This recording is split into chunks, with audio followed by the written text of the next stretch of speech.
Canelo have a third fight with Matchroom and DAZN still? I mean, we have the rematch clause in play with Bivol, obviously, which he's wants to exercise for September. So in that case, we make the interim fight as well, which we're looking at. Obviously, John Ryder is our fighter. He's the mandatory for Canelo Alvarez with the WBO. He's the interim world champion with the WBO. So it's very likely that that will be next, and then the Bivol fight will be in September. You said it was a rematch clause, so is Bivol obligated to for the rematch? I mean, subject to certain terms, but ultimately, if the numbers work for that fight, which we know it would, then that fight will happen. But he also wants to fight Benavidez for the undisputed at 175.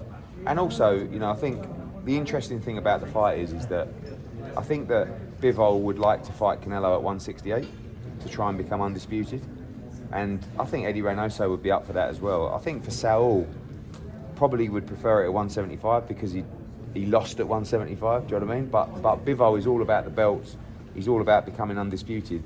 And if he fights Canelo at 168 for undisputed, he could then fight Benavidez at 175 for undisputed, win or lose.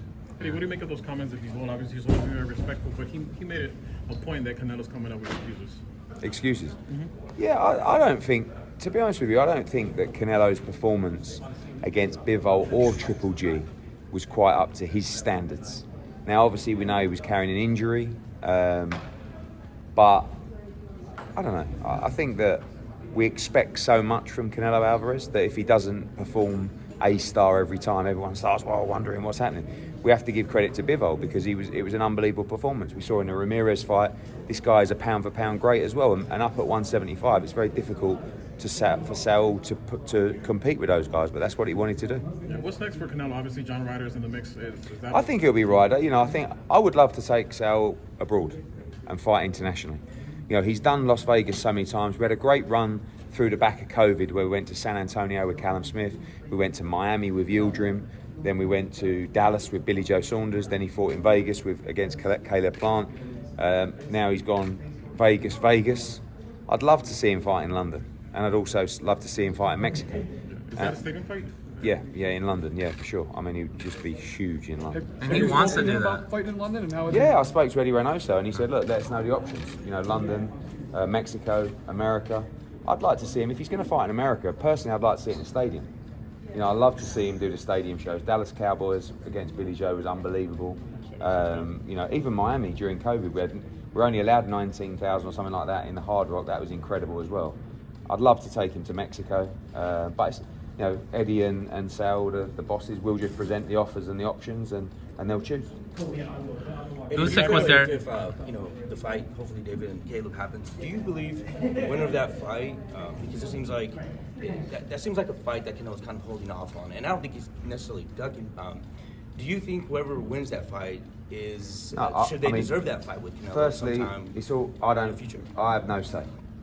It's all down to Eddie Reynoso and Saul. I don't see any point in a Caleb Plant rematch. He beat him up and he knocked him out after a good start from Caleb Plant. I think the David Benavidez Canelo Alvarez fight is a big fight if he beats Caleb Plant. And I've been very lucky to get to know Canelo. He would never ever duck one fighter. But he also feels like, not that you have to earn your shot, but you can't just fight nobody and get a shot. And expect the fight. And I think David Benavidez would agree. He's boxed nobody so far at elite level. Right. The Caleb Plant fight is a fantastic fight. That's exactly the kind of fight that should be getting made. If he beats Caleb Plant, I think he can scream from the rooftops for a fight with Canelo Alvarez, and I expect him to get that. Obviously, Canelo's plans this year are maybe John Ryder and Dimitri Bivol, but then after that, a Benavidez fight would be very big. Who would you like to see Bivol next? Obviously, I would imagine it's going to be a fight in between the Canelo. Yeah, I mean, well, you got Benavidez's fighting at the end of January, and then it's Ramadan, so he's probably not going to be around until the end of summer. So Bivol will have to fight before. I'd like him to fight Joshua Buatsi, maybe Callum Smith, another great fight as well. But he'll want to stay busy. He's had a fantastic 2022.